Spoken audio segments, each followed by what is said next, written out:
There's been a large increase in income inequality over the last 3 decades. What that's meant is a much higher share of income has gone to people at the top, with a lower share going to those at the middle and bottom. And I'd put most of the blame at government policy. For example, the minimum wage has lost much of its value in real terms, what it could purchase. We also have had a policy that's been much more hostile to labor unions. In addition, we've had trade policies that has been focused on putting manufacturing workers in direct competition with low-paid workers in the developing world.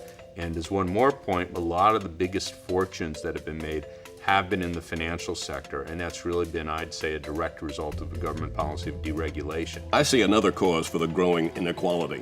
Whenever in history there has come along a profound new technology, such as the steam engine, railroads, the automobile, every time something like that has come along, there has been a sudden inflorescence of new fortunes. We're in the midst of a profound technological revolution, the microprocessor, which makes computing dirt cheap.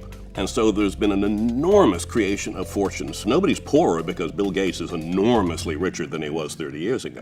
I would actually question that. Clearly, we've had a lot of great innovation over the last 2 or 3 decades. But we actually had innovation in the prior decades also. And if you look at productivity growth, which in some ways is sort of a neutral measure of how much innovation we're seeing, it was much more rapid in the 50s and 60s. Bill Gates was able to effectively get a monopoly on the operating system because we had much more lax antitrust laws. If you look at these, case by case, Walmart, I don't think would be anywhere near as profitable today if they're paying their workers, say, 10, 15, 20% more.